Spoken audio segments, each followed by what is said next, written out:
I've been listening to you for years and years, Nick, right? And I will continue listening to you because I'm different to you politically, and you challenge me.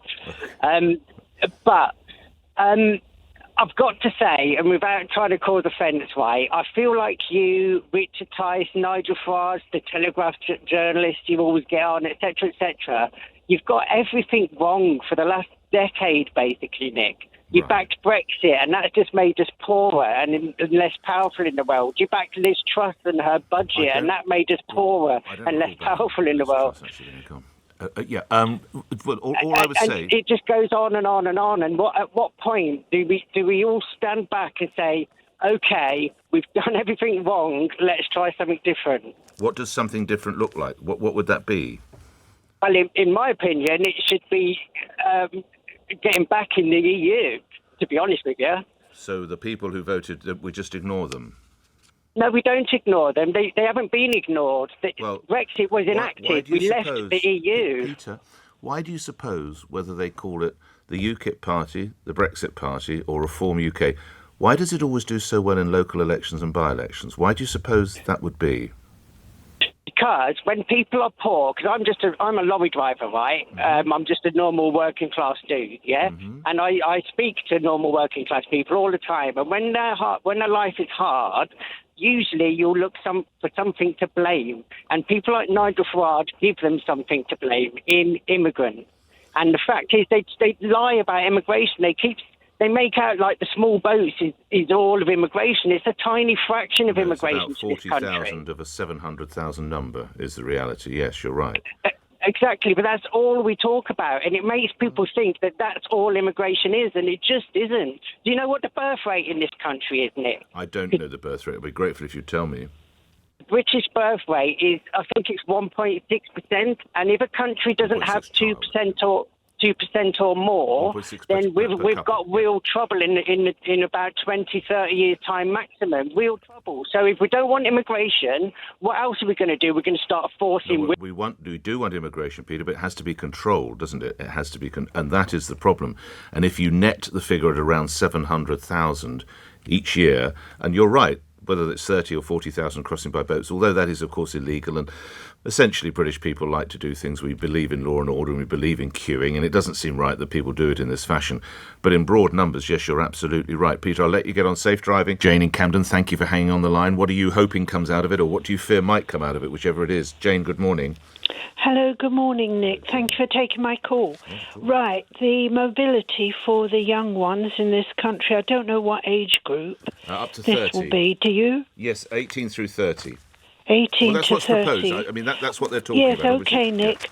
Very quickly, they are, well, not all of them, are suffering with mental health problems. Mm-hmm. And I should think on Europe as well. Where will they stay when they come here? I'm in the middle of university campuses sites here. Mm. We have local authority who are taking overseas, from Europe and overseas, other countries to stay here. We've got lots of people here already. Mm-hmm. Where will they stay, these young ones, 18 to 30? Well, I can't answer that. You know, we haven't got the accommodation. Right. People here who live here, the young ones want places.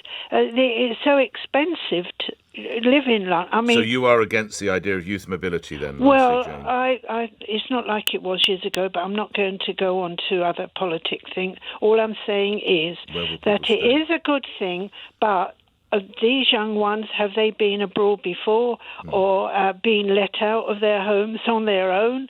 Well, we don't know, but I hear what you're saying about accommodation, Jane, thank you, and I can't answer it where they'll stay. I don't know. This is a betrayal of such magnitude. Why do you use a word like betrayal, sir? I would be surprised to read that Judas Iscariot didn't once wear a Keir Starmer wristwatch. Right. Hold on, sir. I don't know whether you are fortunate enough to be able to go on holiday, but if it leads to you getting to holiday on business in Europe quicker, if it leads to cheaper prices, if it allows young people who want to go and work in European cities and countries, what's not to like, Andrew? Well, let's deal with the holiday business. I went to Albufeira in Portugal in 2021. Right. I went to Paphos in Cyprus in March of this year. Right. Both cases at the airports, the queue was building up at the non-EU passport control, and the passport officer said, anybody who wants to use the EU gate, I mean, you still have to get your passport stamped, but anybody who wants to use the EU gate is free to do so. That's not, and they did. By the very fact that you have to have it stamped, though, is a retrograde step, isn't it? Because all you had to do before was just wave it at them, and they just waved you through. Yeah, I like having my passport stamped. It's proof of all the places I've been to in the world. Most of them outside Europe, to be honest. Okay, all right. Well, if you once you got your French stamp, you don't need it every time you go back, do you, Andrew?